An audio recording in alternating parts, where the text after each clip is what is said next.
Hello my friends, welcome back to What the K, where we discuss Korean skincare and what's good and what's not and what's gimmicky and what's fun and what's worth it even though it's gimmicky and it's because it's still fun.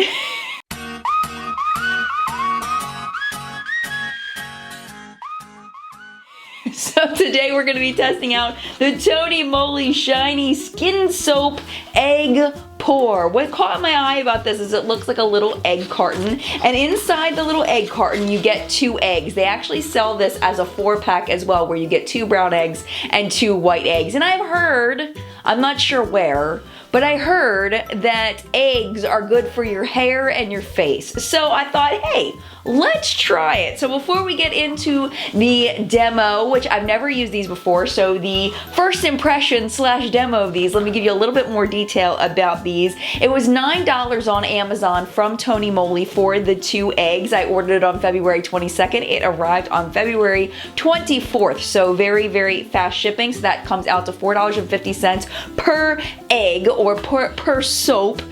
Peach and Lily does sell these for $32, which is $8 each, or Moly on their website will sell them for $36, which is $9 each. So definitely get it off Amazon instead of their website if you want to.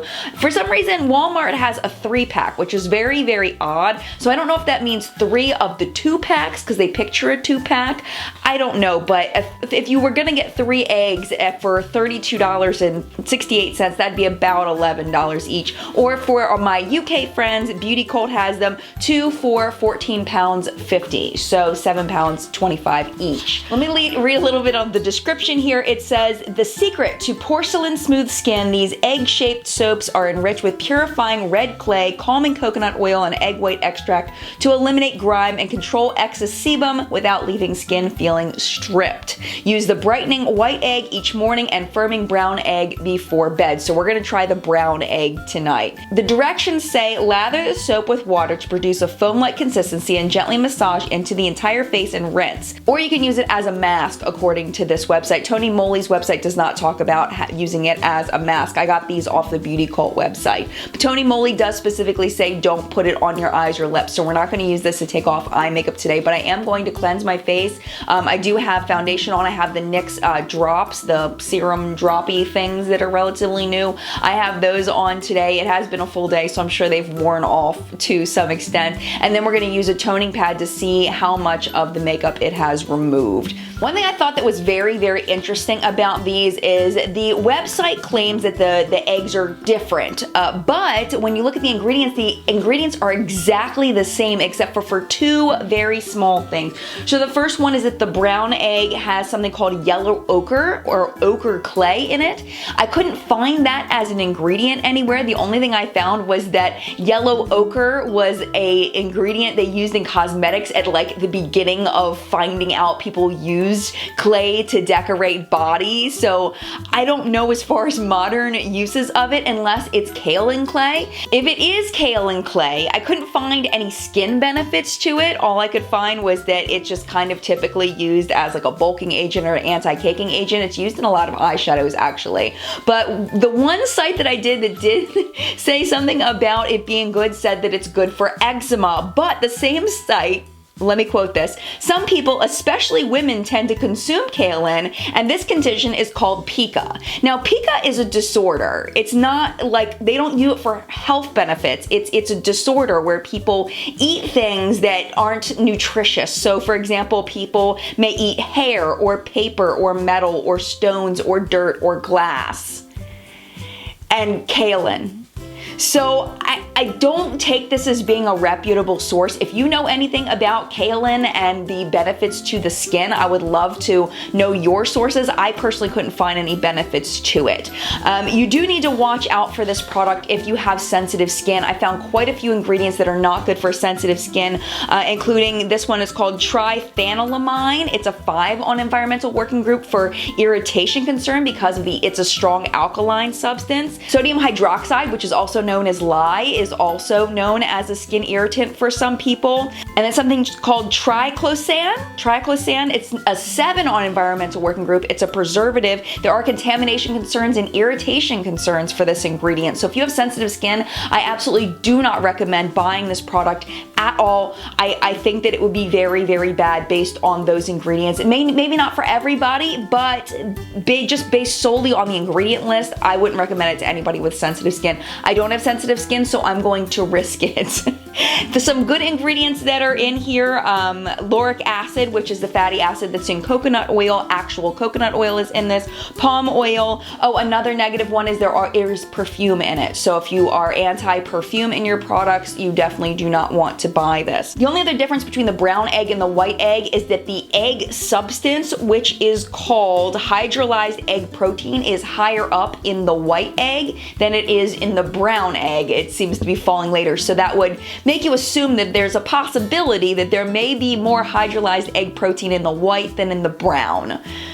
But I couldn't find any evidence anywhere of why this hydrolyzed egg protein would be good for your skin. I couldn't find any research behind it. Again, if you have any research that you have found on hydrolyzed egg protein of why it's good for your skin, I would love to know about it. I personally couldn't find anything. That doesn't mean it doesn't exist. It just means I couldn't find it. So far, I'm finding things that are not very impressive in the ingredients at all. I don't see any health or skin benefits except for the coconut oil. Palm oil, I guess, can be hydrating. I mean, coconut oil is known for being really good, but I mean, anybody can wipe coconut oil on their face. I mean, there's no reason to buy this to get coconut oil, you know what I mean? And also there's so much other drying, irritating ingredients in this that it probably wouldn't be worth it, the coconut oil in here. So I really couldn't find anything else good in it, but we're gonna try it anyway because it's what the K, and it may work, who knows? But I'm definitely not using it as a mask and leaving it on my face. I think that would be a bad idea. So let's go ahead. We're gonna go into my bathroom and we're going to try this out. Now my husband is asleep in the other room, so I'm not gonna be talking during this part. We'll come back in here afterward and talk about what happened.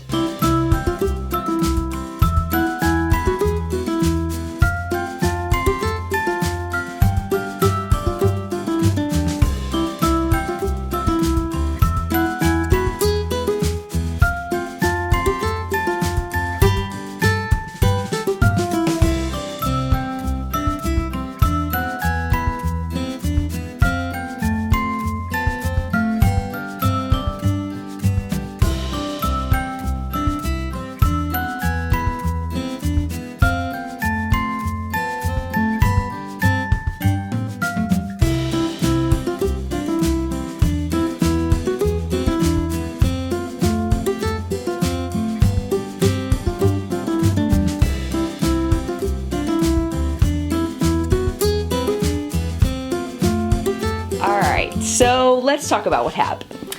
So I feel like I'm like really close to you all of a sudden. Like, let's back up a little bit. Let's, you know, back up out of your space a little. So I have to admit, the stuff does work. It took my makeup off beautifully. It did a fantastic job. I was very impressed by that. But my face does feel a little bit tight on the side that I didn't tone. I've cleansed my face with soap before and it gives like that really tight feeling. It doesn't feel like that. It doesn't feel bad, but it definitely doesn't feel hydrated in any way. And there really weren't enough hydrating ingredients in the soap for me to feel like it should feel hydrated. Was it a functional product? Did it cleanse my skin? Absolutely, but I'm really, really not impressed with the ingredients in this product. So at this point, I wouldn't recommend it just because the ingredients kind of freak me out a little bit. The storage of this is only a paper carton here, so I would imagine that after using this multiple times, if you do get this wet, that it will get yucky and you will have to throw this container away. So you may want to find a different place to store your soap if you do choose to buy this. So I'm kind of on the fence on this one because it does work, but at the same same time, I wish that there were better ingredients in it that could make me say, hey, yes, definitely go out and get this. But there's so many irritating ingredients in this and so many red flag ingredients that I personally can't recommend it to you, even though it does actually work. I also don't like that they tout the differences between the brown egg and the white egg when there really is very little difference between the two eggs. That kind of bothers me a little bit. It seems like false marketing, and I just don't like it when they kind of say that it is something when it isn't. They also mention red clay where there's no red clay in it. It's actually yellow clay. I mean, I don't know. There's just something weird going on here with the marketing of it that just kind of rubs me the wrong way. You know what I'm saying? So I can't give it a bad rating because it works, but I can't give it a good rating because of all those other reasons. So it's up to you. I mean, you're gonna have to kind of look at this and the facts and what happened and all of that and decide whether this is something you want to buy or not. That's it for What the K this week. I hope you enjoyed it. If you did, definitely make sure you hit the subscribe button so you can see What the K next week, where we will be discussing the J1 Hana Cream. This actually can be purchased at Sephora. It's K-Beauty as well, but it is more of a high-end K-Beauty. It's these little capsules of skincare goodness that we're going to be discussing. I've been using this for a couple of weeks, so I actually have a solid opinion on this to share with you, and we'll also do a demo of how it works. So if you enjoyed, subscribe, thumbs up, and I will see you in the next video. Bye!